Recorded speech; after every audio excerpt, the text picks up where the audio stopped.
Hello दोस्तों, एक बार फिर स्वागत है अपने YouTube channel target super TET पर। तो आइए दोस्तों, आज हम देखते हैं बाल विकास को प्रभावित करने वाले कारक।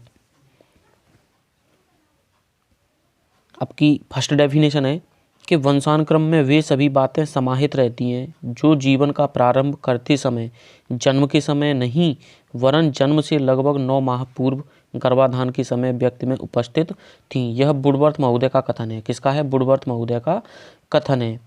नेक्स्ट पॉइंट है आपका कि अर्थात वे सभी गुण जो बालक को अपने माता पिता या वंश परंपरा से जन्मजात प्राप्त होते हैं उन्हें हम वंशानुक्रम या वंशानुक्रम के अंतर्गत आते हैं। वंशानुक्रम के जो नियम हैं वो 8-10 नियम हैं। कौन कौन सी हैं वो?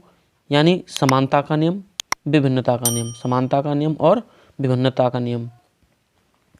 नेक्स्ट है आपका प्रत्यागमन का नियम, चयनित गुणों का नियम, मातृ एवं पितृ पक्षों का नियम, संयोग का नियम, बीजकोश की निरंतरता का नियम और 8वां है आपका मेंडल का नियम।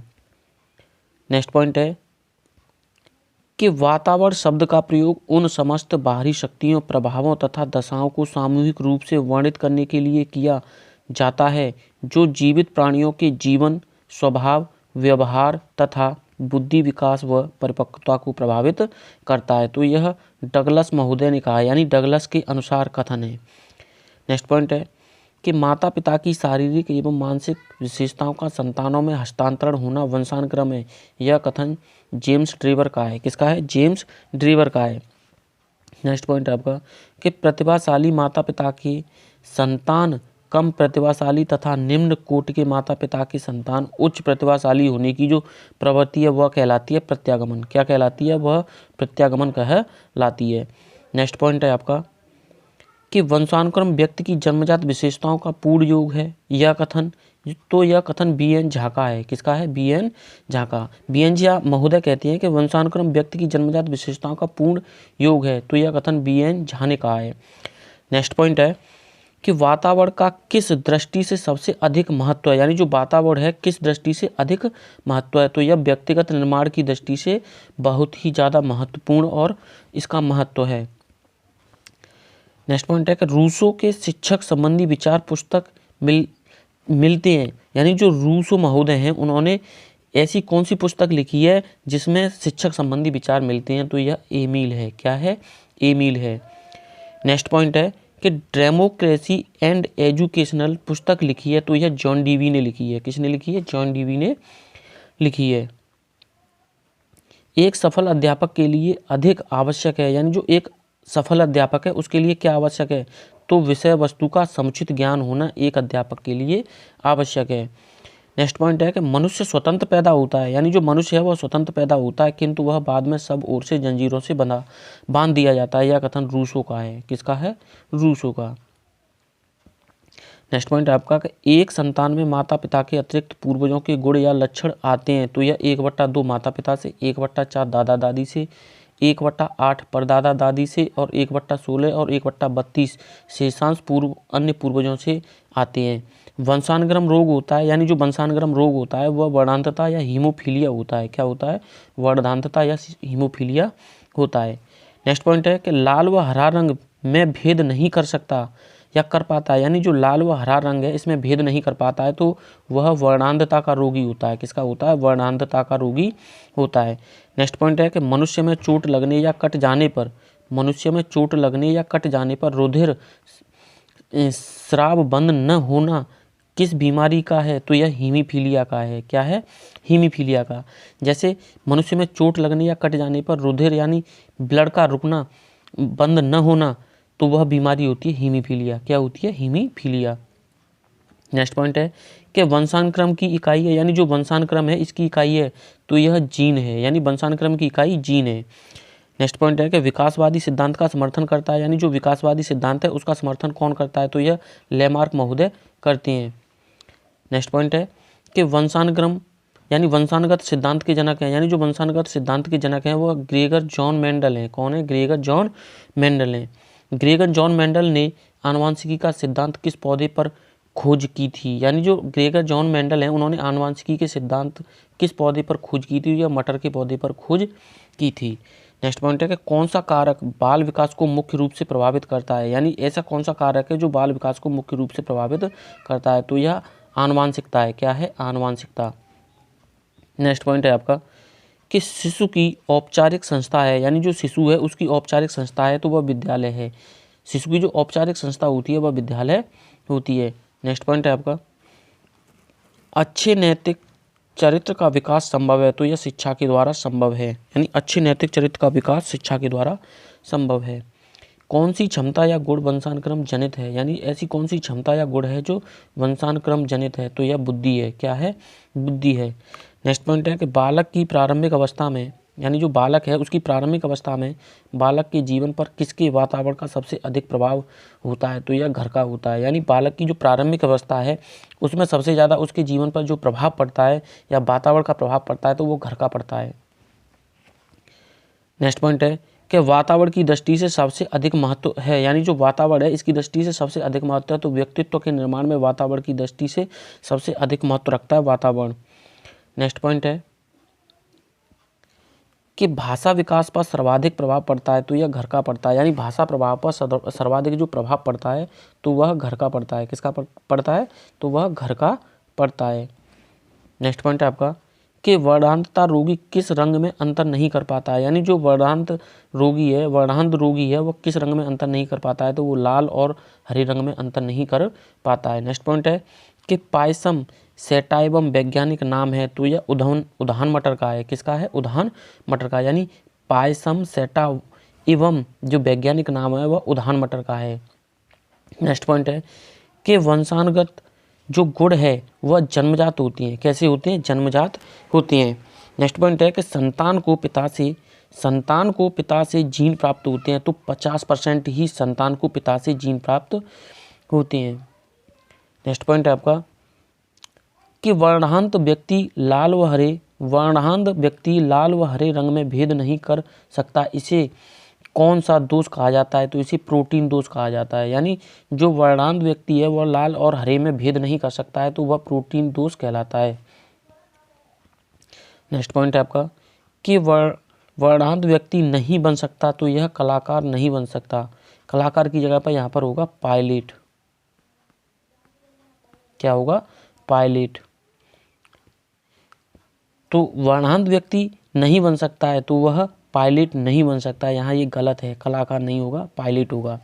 नेक्स्ट पॉइंट है कि व्यवहार के रचनात्मक यानी रचना तंत्र का निर्माण होता है, यानी जो व्यवहार है उसके रचना तंत्र का जो निर्माण होता है वह वंशानुक्रम में होता है। कहाँ पर होता है? वंशानुक्रम में होता है। नेक्स्ट पॉइंट है कि वंशानुगत सिद्धांत का, यानी जो वंशानुगत सिद्धांत का बीज रूप प्राप्त होता है तो अरस्तु के कथनों में होता है। किसके कथनों में होता है? अरस्तु के कथनों में होता है।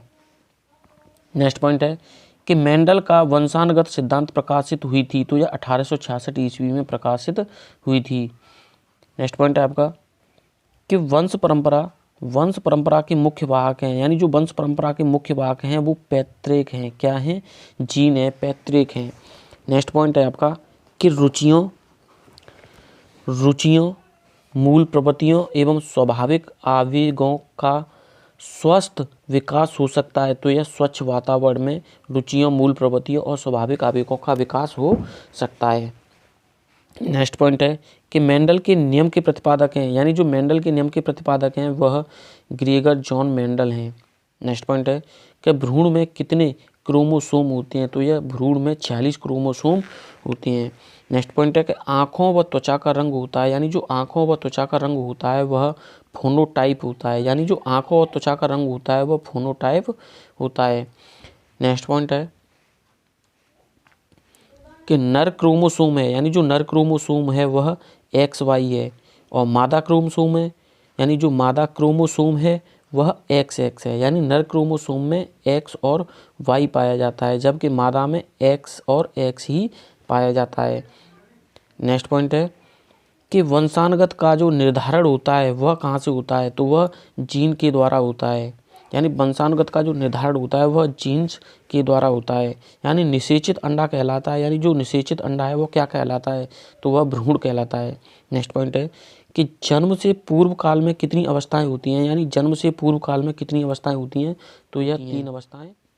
नेक्स्ट पॉइंट है आपका कि सबसे छोटी कोशिका कौन सी है, यानी जो सबसे छोटी कोशिका है वह कौन सी है, तो वह शुक्राणु है। क्या है, शुक्राणु है। नेक्स्ट पॉइंट है आपका कि सबसे बड़ी कोशिका कौन सी होती है, तो वह ओवम या अंडा की होती है, यानी सबसे बड़ी कोशिका ओवम या अंडा की होती है। नेक्स्ट पॉइंट कि भ्रूण काल होता है, यानी जो भ्रूण काल है वह होता है तो 2 से 8 सप्ताह होता है, यानी जो भ्रूण काल होता है वह 2 से 8 सप्ताह होता है।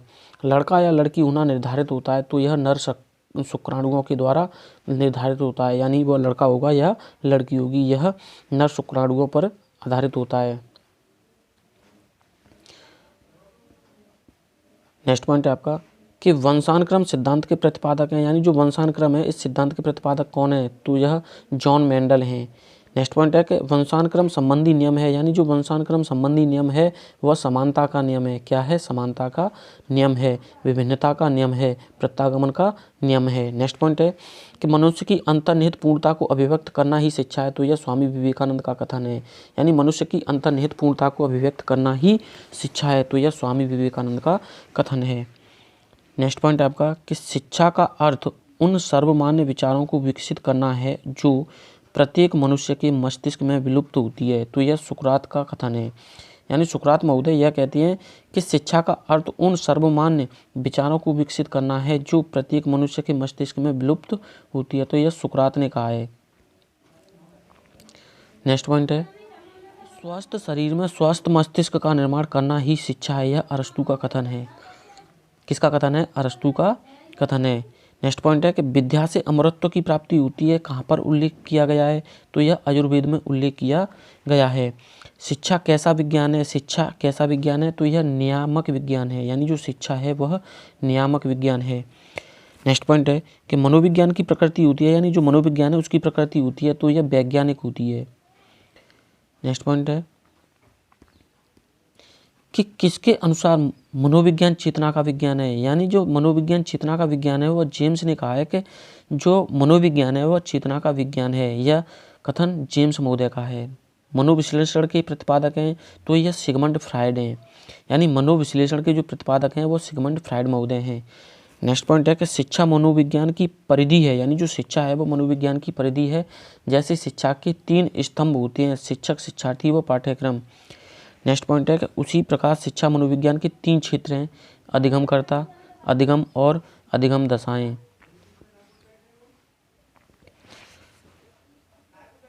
नेक्स्ट पॉइंट है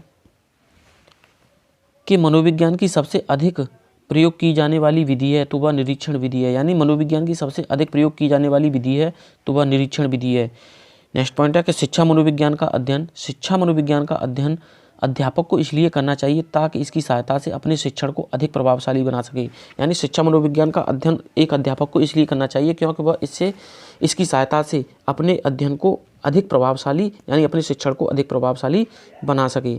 नेक्स्ट पॉइंट है आपका कि शिक्षा मनोविज्ञान में अध्ययन किया जाता है, यानी जो शिक्षा मनोविज्ञान उसमें अध्ययन किया जाता है तो शिक्षा मनोविज्ञान में मानव व्यवहार की शैक्षणिक परिस्थितियों का अध्ययन किया जाता है। नेक्स्ट पॉइंट है कि शिक्षा को मनोवैज्ञानिक आधार की आवश्यकता क्यों है, यानी जो शिक्षा है, यानी शिक्षा को मनोविज्ञान की आवश्यकता क्यों है, तो बालकों के आंतरिक एवं बाहरी गुणों का पता लगाने के लिए शैक्षिक समस्याओं के समाधान हेतु शिक्षा को मनोविज्ञान आधार की आवश्यकता है। नेक्स्ट पॉइंट है कि शिक्षा की दृष्टि से बालक की महत्वपूर्ण आवश्यकता है, यानी शिक्षा की ऐसी कौन सी दृष्टि है जो बालक को महत्वपूर्ण आवश्यकता है उसकी, बालकों के साथ मनोवैज्ञानिक व्यवहार की आवश्यकता ही शिक्षा की दृष्टि से बालक की महत्वपूर्ण आवश्यकता होती है। नेक्स्ट पॉइंट है कि शिक्षा मनोविज्ञान शिक्षण विधियों के चयन में शिक्षक की सहायता करता है, यानी जो शिक्षा मनोविज्ञान है शिक्षण विधियों के चयन में शिक्षक की जो सहायता करता है तो यह कथन स्किनर का है। किसका है, स्किनर का है। नेक्स्ट पॉइंट है कि मनोविज्ञान का वास्तविक अर्थ है, यानी जो मनोविज्ञान है इसका वास्तविक अर्थ है व्यवहार का विज्ञान, यानी जो मनोविज्ञान का वास्तविक अर्थ है तो यह व्यवहार का विज्ञान है। नेक्स्ट पॉइंट है कि मनोविज्ञान है, यानी जो मनोविज्ञान है वो है क्या, तो यह विधायी विज्ञान है। नेक्स्ट पॉइंट है कि निरीक्षण विधि में किया जाता है, यानी जो निरीक्षण विधि है इसमें क्या किया जाता है, दूसरों के व्यवहारों का अध्ययन किया जाता है निरीक्षण विधि में। नेक्स्ट पॉइंट है आपका कि मनोविज्ञान की उचित विषय वस्तु है, यानी जो मनोविज्ञान है इसकी उचित विषय वस्तु क्या है, तो यह व्यवहार है, यानी मनोविज्ञान की उचित विषय वस्तु व्यवहार है।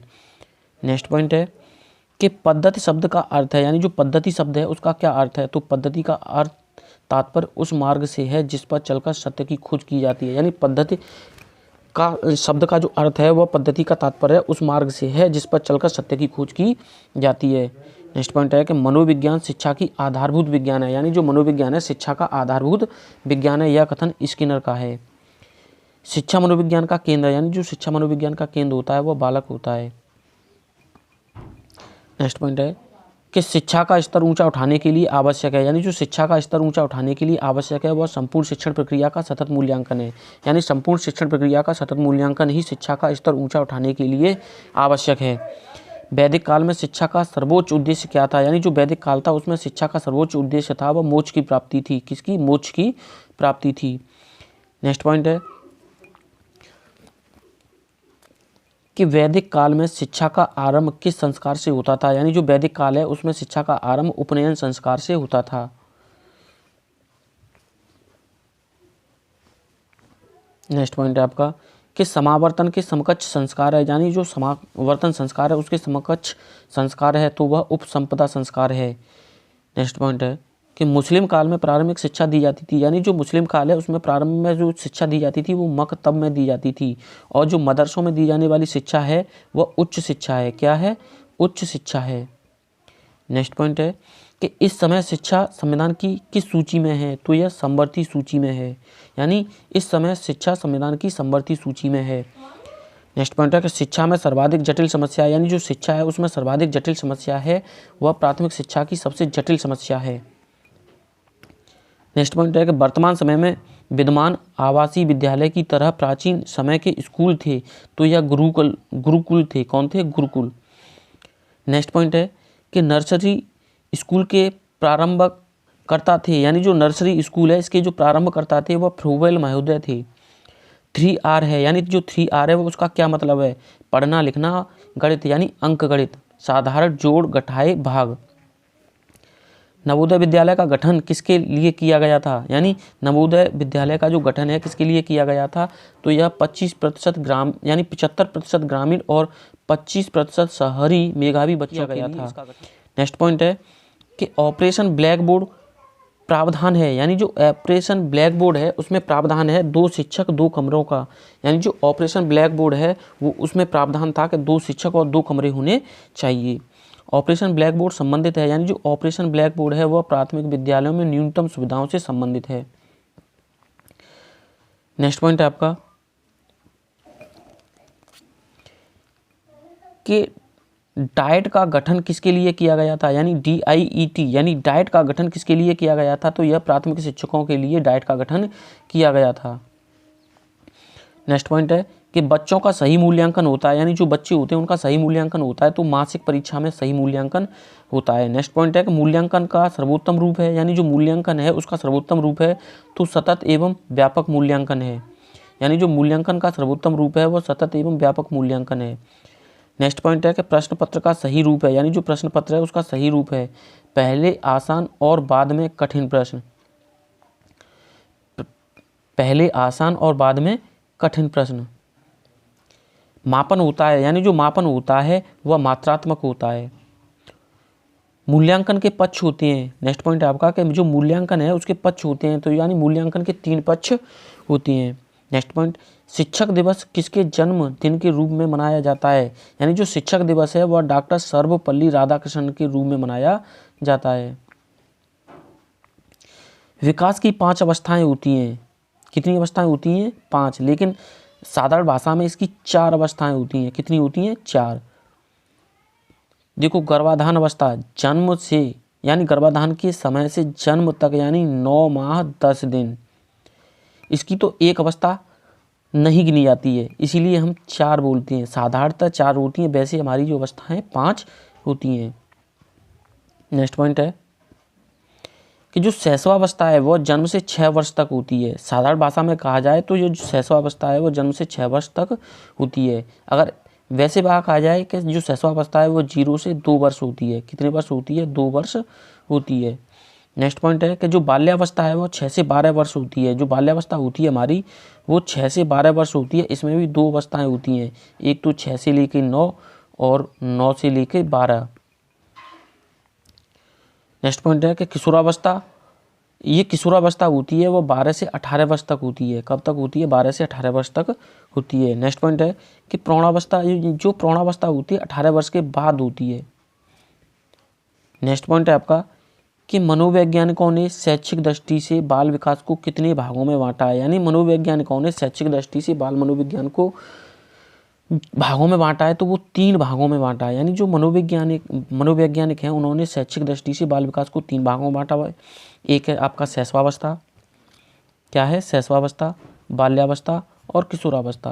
यानी जो मनोवैज्ञानिक हैं उन्होंने विकास की दृष्टि से बाल विकास को 3 भागों में बांट दिया गया है। एक है आपका शैशवावस्था, बाल्यावस्था और किशोरावस्था। तो दोस्तों यह वीडियो यहीं पर समाप्त होती है। मिलती है नेक्स्ट वीडियो में, उसे हम लेकर आएंगे शैशवावस्था में। किसमें? शैशवावस्था में।